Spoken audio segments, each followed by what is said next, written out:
Hello friends, welcome and welcome back to my YouTube channel that is English lover planet. तो आज के video में हम कुछ इंटरेस्टिंग सीखने वाले हैं। इंटरेस्टिंग नहीं, मैं तो बोलूँगी बहुत ही ज़्यादा इंटरेस्टिंग टॉपिक है आज का।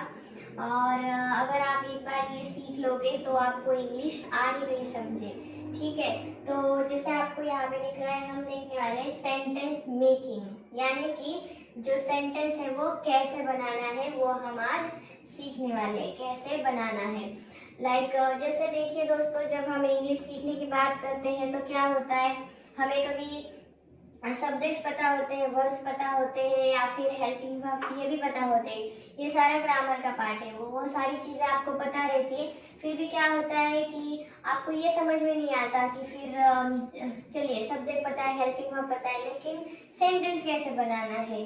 सो फॉर एग्जाम्पल, जैसे मैं बोल रही हूँ I am reading a book. So ये सिंपल सेंटेंस ले लीजिए। तो देखिए अभी क्या होता है, जैसे कि यहाँ पे आई जो है ना वो सब्जेक्ट है, एम हेल्पिंग वर्ब है, रीडिंग ये वर्ब है, और ये हमारा बुक जो है वो ऑब्जेक्ट हो गया। ठीक है, तो ये सिंपली सेंटेंस का स्ट्रक्चर रहता है। लेकिन जब हमें ये नहीं पता होता है कि सेंटेंस का स्ट्रक्चर कैसे बनाना है, या फिर उसका फॉर्मूला भी पता नहीं होता है, तो तब हम सेंटेंस नहीं बना पाते हैं। हमें समझ में नहीं आता है कि कौन सा वर्ड पहले बोलना है और कौन सा वर्ड बाद में बोलना है। तो ये बहुत सारी दिक्कत हम फेस करते हैं। तो आज हम इसी पे वर्क करने वाले हैं, इसी प्रॉब्लम को हम अब जड़ से खत्म करने वाले हैं। तो इससे पहले जैसे कि हमने सब्जेक्ट्स देख लिए थे, सब्जेक्ट्स क्या होते हैं, उसके बाद हमने हेल्पिंग वर्ब्स क्या होते हैं वो भी देख लिया है, और फिर हमने वर्ब्स क्या होते हैं यानी एक्शन वर्ब्स क्या होते हैं वो भी देख लिया है। अगर आपने नहीं देखा है तो पहले ये सारी वीडियोस देख लीजिए, ताकि आपको सब्जेक्ट्स क्या होते हैं, हेल्पिंग वर्ब्स क्या होते हैं और वर्ब क्या होते हैं, ये आपको एक माइंड में क्लियरिटी आ जाएगी, आपको समझ में आ जाएगा कि इनका मीनिंग क्या है और इनके वर्ड्स कौन से हैं। तो सारी लिंक्स आपको डिस्क्रिप्शन में मिल जाएंगी, आप एक बार देख लीजिए। और हाँ, मैं तो ये कहूँगी कि सेंटेंस मेकिंग का ये वीडियो देखने से पहले आप वो वीडियोस देख लीजिए, तभी आपको अच्छे से समझ में आएगा। तो आज के वीडियो में मैं आपको एक फॉर्मूला बताने वाली हूँ, और उस फॉर्मूला से आप फिर इजीली कोई भी सेंटेंस बना पाओगे। आपको क्या करना है, सिर्फ वो फॉर्मूला याद रखना है, और आपने एक बार फॉर्मूला याद कर लिया तो फिर आप कोई भी सेंटेंस होना आप इजीली बना पाओगे। तो चलिए फिर देर नहीं करते हैं, जल्दी से मैं आपको फॉर्मूला बता देती हूँ, और लास्ट तक वीडियो देखिएगा, ताकि बीच बीच में आपकी कोई चीज़ें ना छूटे, आपको हर एक बात अच्छे से समझ में आए। और अगर आपको सच में जो सेंटेंस है हिंदी में, सॉरी इंग्लिश में जो वाक्य बोलते हैं, हम सेंटेंस बनाते हैं, फिर वो चाहे छोटा हो या फिर बड़ा हो, तो आपको इजीली समझ में आ जाएगा। इसमें भी सेंटेंस होता है, कुछ छोटे को हम छोटे जो सेंटेंस होते हैं उसे फ्रेज बोलते हैं, तो ये भी हम डिटेल में देखने वाले। तो चलिए मिस ना करते हुए पूरी वीडियो देख लीजिए और सब कुछ माइंड में क्लियर कर लीजिए, और इंग्लिश बोलना स्टार्ट कीजिए बड़े बड़े और छोटे सेंटेंस बनाकर। तो चलिए, जैसे मैंने कहा कि मैं आपको एक फॉर्मूला बताने वाली हूँ। फॉर्मूला, तो अब ये फॉर्मूला क्या है, तो ये फॉर्मूला ना ऐसी चीज है जो आपको इंग्लिश बोलने के लिए बहुत ही ज्यादा मदद करेगी। आपको ये फॉर्मूला पहले किसी ने भी नहीं बताया होगा, या फिर मे भी आपने कहीं पे देखा होगा। ठीक है, तो ये फॉर्मूला बहुत ही ज्यादा यूजफुल है। तो फॉर्मूला ये है, subject plus helping verb. Helping verb को मैं HV लिख रही हूँ, यानी कि हेल्पिंग वर्ब, देन वर्ब यानी जिसे हम एक्शन वर्ड भी बोलते हैं, उसके बाद आता है ऑब्जेक्ट, और उसके बाद आता है एक्स्ट्रा पार्ट। ठीक है, एक्स्ट्रा पार्ट। तो ये हमारा फॉर्मूला है। तो आपने में भी ये देखा होगा पहले, या फिर नहीं भी देखा होगा। तो अब देखिए ये फॉर्मूला का कैसे यूज करना है, और ये फॉर्मूला आपको कैसे हेल्प करेगा। तो अगर आपने नोटबुक और पेन नहीं लिया है तो जल्दी से ले लीजिए, और सेंटेंस मेकिंग हेडिंग डालकर ये फॉर्मूला लिख लीजिए, क्योंकि अभी आपको याद नहीं रहेगा तो फिर आप नोटबुक में देख सकते हो। तो जैसे चलिए अभी फॉर्मूला को समझ लेते हैं पहले, कि फॉर्मूला कैसे बना है, कैसे क्या कौन सा वर्ड कब लेना है, और फिर हम कुछ एग्जाम्पल देखेंगे। तो सबसे पहले आता है सब्जेक्ट, जैसे कि आपको यहाँ पे दिख रहा है। तो सब्जेक्ट क्या होते हैं, तो यहाँ पे सिंपली मैं आपको बता दूं, जैसे हम I, we, you, they, he, she और इट, ये जो बोलते हैं ना इंग्लिश में, तो इन्हीं को बोलते हैं सब्जेक्ट्स। इसकी डिटेल में मैंने वीडियो बना दी है, मैंने स्टार्टिंग में ही आपको बताया है, तो आप डिटेल में देख लीजिए। यहाँ पे मैंने सिर्फ नाम बताए हैं, वहाँ पे मैंने आपको एक बहुत इंटरेस्टिंग रिदम लगाकर, इस पे गाने जैसे धुन लगाकर भी वहाँ पे बताया है, तो आप याद रखने के लिए वो देख सकते हैं। So I, we, you, they, he, she, it, ये हमारे सब्जेक्ट्स होते हैं। उसके बाद पहले हमने सब्जेक्ट ले लिया, अब हमें लेना है हेल्पिंग वर्ब। तो हेल्पिंग वर्ब क्या है, तो वो भी आप पहले देख लीजिए, और आई होप आपने देखा होगा। हेल्पिंग वर्ब जो है वो सेंटेंस को हेल्प करता है कि सेंटेंस जो बोला गया है वो कौन से टेंस में बोला गया है। तो और डिटेल में मैं आगे बताऊंगी। तो हेल्पिंग वर्ब का एग्जांपल जैसे मैं आपको बता दूं, जैसे हम बोलते हैं is, am, are, will, have, has, तो ये अलग अलग टेंस के हेल्पिंग वर्ब हो गए। ठीक है, उसके बाद आता है वर्ब। तो वर्ब क्या होता है, वर्ब को हम एक्शन वर्ड भी बोलते हैं, action word, AW action word. क्यों, क्योंकि वर्ब्स में हमें एक्शन दिखाई देती है, कोई ना कोई मूवमेंट वहाँ पे हो ही रही होती है, इसलिए हम उन्हें एक्शन वर्ड्स भी बोलते हैं। तो है वर्ब्स का कुछ एग्जांपल मैं आपको बता दूं, जैसे मैं यहाँ पे लिख रही हूँ तो राइट हो गया, या फिर मैं आपको यहाँ पे पढ़ा रही हूँ तो टीच हो गया, आप पढ़ रहे हो तो लर्न हो गया, या फिर आप नोट डाउन कर रहे हो नोटबुक में ये जो फॉर्मूला है तो नोट हो गया, या फिर नोट डाउन भी बोल सकते हैं, या फिर जंप, ईट, ड्रिंक। सो यहाँ पे कोई ना कोई एक्शन होती हुई इन सारे वर्ड्स में दिखाई देती है, इसलिए हम इन्हें वर्ब्स बोलते हैं या फिर एक्शन वर्ड बोलते हैं। उसके बाद आता है ऑब्जेक्ट। अब ये ऑब्जेक्ट क्या चीज है, तो ऑब्जेक्ट ये होते हैं लाइक जैसे कोई थिंग्स है, यानी कि कोई वस्तुएं हैं, चीजें हैं, या फिर कोई पर्सन का नाम है, या फिर थर्ड पर्सन का नाम है। ठीक है, थर्ड पर्सन यानी कि कैसे, हिम, हर, देम। सो ये सारे ऑब्जेक्ट्स पे आते हैं, और इनके अलावा यहाँ पे प्लेस भी हो सकती है। ठीक है, प्लेस का नाम हो सकता है, पर्सन का नाम हो सकता है, थर्ड पर्सन हो सकता है जैसे हर, हिम, देम, और चीजों का नाम भी हो सकता है। ठीक है, जैसे कि अब ये पेन है या फिर ये बोर्ड है। उसके बाद आता है एक्स्ट्रा पार्ट। अब एक्स्ट्रा पार्ट क्या है, तो नाम में ही है एक्स्ट्रा पार्ट। तो जैसे हम कोई सेंटेंस बोलते हैं तो ये जो एक्स्ट्रा पार्ट में जो भी बोलेंगे तो वो ना ही सब्जेक्ट होगा, ना ही हेल्पिंग वर्ब होगा, और ना ही वर्ब और ऑब्जेक्ट होगा, इसलिए इसे एक्स्ट्रा पार्ट कहते हैं। तो अब एक्स्ट्रा पार्ट का एग्जांपल बता दूं, जैसे मैं बोलूंगी यस्टरडे। ठीक है, यस्टरडे, या फिर एट नाइट, लास्ट संडे, या फिर वीकेंड। ठीक है, सो ये सारे जो वर्ड्स है, अभी देखिए ये सारे वर्ड्स है ना, इन्हें हम सब्जेक्ट्स भी नहीं बोल सकते, हेल्पिंग वर्ब या फिर वर्ब्स भी नहीं बोल सकते, इसलिए इन्हें हम एक्स्ट्रा पार्ट बोलते हैं। एक्स्ट्रा पार्ट किसका, सेंटेंस का। और ये जो फॉर्मूला हमने देखा है वो सेंटेंस का स्ट्रक्चर है या फिर सेंटेंस का फॉर्मूला है। ठीक है, तो आई होप आपको एक एक चीज समझ में आई होगी। फिर से एक बार देखते हैं, जैसे सब्जेक्ट हमने देख लिए ये सारे होते, तो जब भी हम सेंटेंस बनाएंगे तब इनमें से आप जो भी आपको बोलना है उस तरीके से आप कोई भी यहाँ पे वो सब्जेक्ट ले सकते हो। उसके बाद हेल्पिंग वर्ब। तो अभी हेल्पिंग वर्ब क्या करता है, हेल्पिंग वर्ब यहाँ पे हेल्प करता है। अब किसे हेल्प करेगा, तो जो भी आपने सेंटेंस बोला है तो वो सेंटेंस कौन से टेंस का है, तो वो टेंस बताने के लिए हेल्पिंग वर्ब हमें मदद करता है। जैसे फिर प्रेजेंट टेंस है, पास्ट टेंस है, या फिर फ्यूचर टेंस है, इसमें भी कंटिन्यूअस वाला है या फिर परफेक्ट वाला है, या परफेक्ट कंटिन्यूअस वाला है, या फिर सिंपल वाला है। तो ये सारी चीजें रिकॉग्नाइज करने का काम हेल्पिंग वर्ब करता है, इसलिए हेल्पिंग वर्ब्स भी यहाँ पे इम्पोर्टेंट है। अब उसके बाद आता है वर्ब यानी एक्शन वर्ड। तो एक्शन वर्ड यहाँ पे मैंने बता दिए। उसके बाद आई होप आपने वर्ब की भी वीडियो देखी होगी, तो अगर देखिए तो आपको वर्ब अच्छे से समझ में आएगा। फिर मैंने बताया ऑब्जेक्ट। तो ऑब्जेक्ट में क्या क्या चीजें आ सकती है, कोई प्लेस आ सकती है, देम, हिम, हर ऐसा नाम आ सकता है, किसी पर्सन का नाम आ सकता है, या फिर चीज़ों का नाम आ सकता है। ये हो गया हमारा ऑब्जेक्ट। और एक्स्ट्रा पार्ट तो हमने अभी देख लिया कि ये सारी चीज़ें जो इनमें नहीं आती है वो एक्स्ट्रा पार्ट में आ जाएंगी। तो ये हो गया हमारा फॉर्मूला। अब क्या करना है, अब फॉर्मूला समझ लिया, फॉर्मूला का स्ट्रक्चर क्या है वो भी देख लिया, और इनमें एग्जैक्टली क्या क्या आता है वो भी समझ लिया। अब आपको ये याद रखना है कि ये जो फॉर्मूला है तो इसका सीक्वेंस यही रहेगा। कौन सा वाला, पहले सब्जेक्ट लेना है, फिर हेल्पिंग वर्ब, फिर verb, object and extra part. चलिए ये सारी चीजें अच्छे से लिख लीजिए ताकि आपको और अच्छे से समझ में आएगा।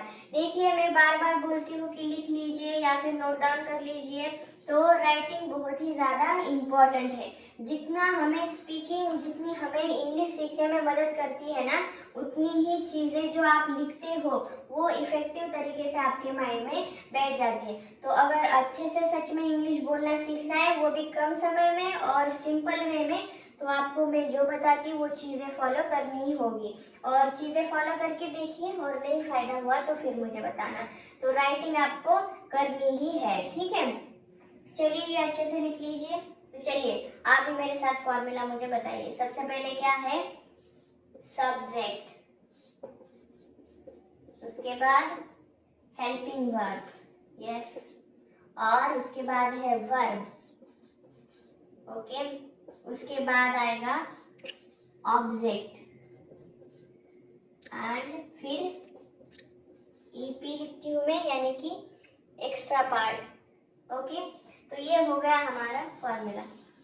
चलिए एक दो बार इसे देख लीजिए अच्छे से और इसे कॉपी करके अपने माइंड में पेस्ट कर लीजिए। अब हम देखते हैं सेंटेंस के एग्जाम्पल। अभी आप बोलोगे फॉर्मूला तो देख लिया, अब हम सेंटेंस में देखते हैं कि फॉर्मूला कैसे रिकॉग्नाइज करना है, या फिर फॉर्मूला से सच में मीनिंगफुल सेंटेंस बनता है या फिर नहीं, ठीक है। तो पहला सेंटेंस देखते हैं, जैसे फॉर एग्जाम्पल, ठीक है।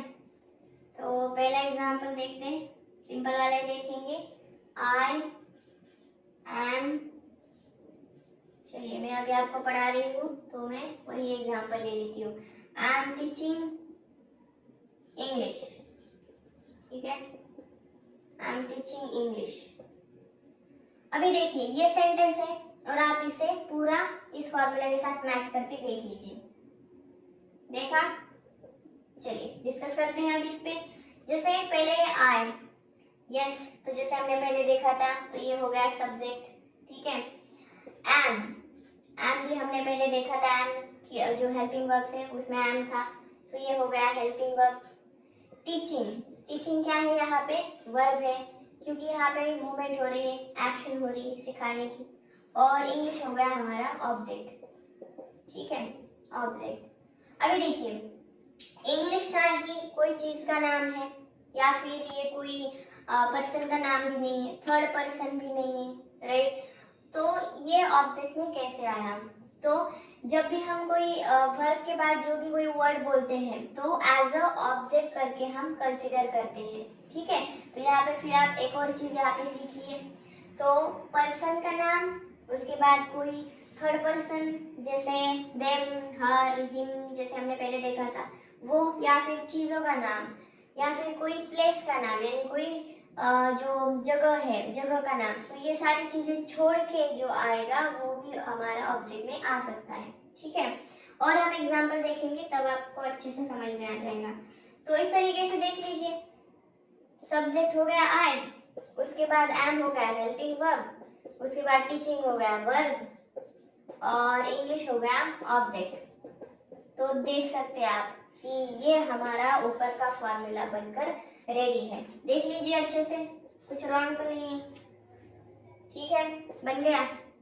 हाँ, तो आप यहाँ बोलोगे एक्स्ट्रा पार्ट आया ही नहीं, ऑब्जेक्ट तक ही हो गया।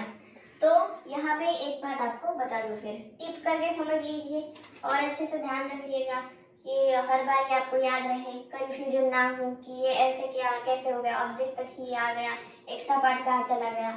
तो कुछ सेंटेंसेस मैंने जैसे कहा कि बड़े होते हैं, कुछ छोटे होते हैं, ओके, छोटे बड़े हो सकते हैं। तो उस हिसाब से अगर बड़ा सेंटेंस है तो उसमें एक्स्ट्रा पार्ट आ जाएगा, और कुछ छोटे सेंटेंसेस ऐसे होते हैं कि उनमें एक्स्ट्रा पार्ट आता ही नहीं है, ठीक है। तो जो छोटे सेंटेंसेस होते हैं उन्हें हम फ्रेजेस भी बोलते हैं, ठीक है। फ्रेजेस पे भी हम अलग से वीडियो बनाएंगे, अच्छे से डिटेल में समझ में आएगा आपको। और जो बड़े वाले होते हैं वो सेंटेंसेस होते हैं, ठीक है। तो ये आपको अभी समझ में आ गया होगा कि एक्स्ट्रा पार्ट यहाँ पे क्यों नहीं है, क्योंकि ये छोटा वाला sentence. Is it clear? Okay, अगर क्लियर है तो लाइक कीजिए ताकि मुझे समझ में आ जाए कि मैंने जो भी पढ़ा है वो आपको यूजफुल लग रहा है या फिर आपने कुछ सीखा है। चलिए नोट डाउन कर लीजिए ये भी। पहला वाला सेंटेंस देखते हैं फिर से एक बार रिकॉग्नाइज करने के लिए। आई विल हेल्प यू, ठीक है। तो इसका मीनिंग होता है मैं तुम्हारी मदद करूंगा, आई विल हेल्प यू, ठीक है। सेकेंड वाला, she is jumping on bed, ठीक है। तीसरा वाला देखते हैं, they are going for picnic. अभी यहाँ पे आप अच्छे से समझ लीजिए, अगर ये तीनों सेंटेंस अच्छे से समझ में आ गए तो आपको फिर सेंटेंस बनाने से कोई भी नहीं रोक सकता। चलिए, तो जैसे पहला सेंटेंस है आई विल हेल्प यू, इसका मीनिंग होता है मैं तुम्हारी मदद करूंगा, मैं तुम्हारी मदद करूंगा। She is jumping on bed, वह बेड पर कूद रही है, वह बेड पर कूद रही है क्यों बोला है? क्योंकि शी है, और शी हम गर्ल के लिए यूज करते हैं, यानी लड़की के लिए यूज करते हैं। थर्ड वाला, they are going for picnic, they are going for picnic, वह पिकनिक पर जा रहे हैं, वह पिकनिक पर जा रहे हैं। वह यानी कौन? दे, यानी एक से ज्यादा लोग हैं तो उन्हें हम दे बोलते हैं। तो अभी ये तीनों सेंटेंस का मीनिंग भी समझ में आया होगा और यहाँ पे स्ट्रक्चर आपके सामने है, तो एक बार देख लेते हैं। तो आप अभी बताइए, आई क्या हुआ? Subject, exactly. Will helping verb, help verb हो गया, क्योंकि यहाँ पे मदद कर रहा है ना कोई, तो इसमें कोई ना कोई एक्शन हो जाएगी, तो ये एक्शन वर्ड वर्ब है हेल्प। यू, तो आप अभी देख सकते हो यू यहाँ पे ऑब्जेक्ट के तौर पर आया है। शी क्या है? Subject, yes. Is helping verb, jumping यहाँ पे कूदने की क्रिया हो रही है, verb. On bed, so bed पर, तो बेड यहाँ पे ऑब्जेक्ट आ गया, जैसे हमने देखा था चीजों का नाम आ जाएगा, तो आ गया यहाँ पे, देख लीजिए। थर्ड वाला, they subject, are helping verb, going ये हो गया वर्ब, क्योंकि जाना, गोइंग जा रहे हैं, तो गो यानी जाना, यहाँ पे एक्शन है। फॉर पिकनिक, पिकनिक ये आ गया यहाँ पे ऑब्जेक्ट के तौर पर, ठीक है। तो ये हमने देखा था कि प्लेस का नाम, पर्सन का नाम, थर्ड पर्सन का नाम छोड़कर कोई और वर्ड यहाँ पे ऑब्जेक्ट के तौर पर आ सकता है वर्ब के बाद। तो ये ऐसा हो गया हमारा फॉर्मूला, उसका स्ट्रक्चर है, अच्छे से हमने एक एक और सारी चीजें समझी, और उसके बाद हमने 3 एग्जाम्पल देखे, वो भी अच्छे से समझ लिए। एक्स्ट्रा पार्ट आता है क्यों नहीं आता है ये भी देख लिया, एक्स्ट्रा पार्ट होता क्या है वो भी देख लिया। आई होप आपको अभी सारी चीजें समझ में आ गई होंगी। तो आपको एक बात बता दूं, अगर आपको इंग्लिश में कोई भी वाक्य बनाना है तो सेंटेंस मेकिंग बोलते हैं उसे, यानी वाक्य बनाना, तो आपको ये फॉर्मूला बहुत ही ज्यादा हेल्प करेगा। इसलिए फॉर्मूला याद है, सेंटेंस भी इजीली बन जाएगा।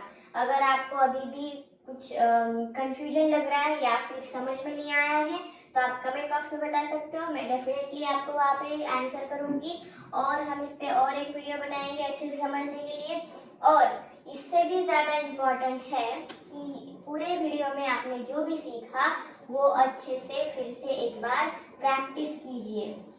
जो नोटबुक में लिखा है वो वैसे ही नहीं पढ़ना चाहिए, उसके फिर से और एग्जाम्पल्स बनाकर देखिए, और फिर एक ब्लैंक शीट ले सकते हैं आप, उस पर फॉर्मूला लिख कर देख लीजिए बिना कहीं देखे, उस पर एग्जाम्पल्स लिख लीजिए। ऐसे प्रैक्टिस करके आप इजीली सेंटेंस बनाना सीख जाओगे, और ये डेली करना है, ठीक है। तो आई होप आपको अभी कोई कंफ्यूजन नहीं होगा।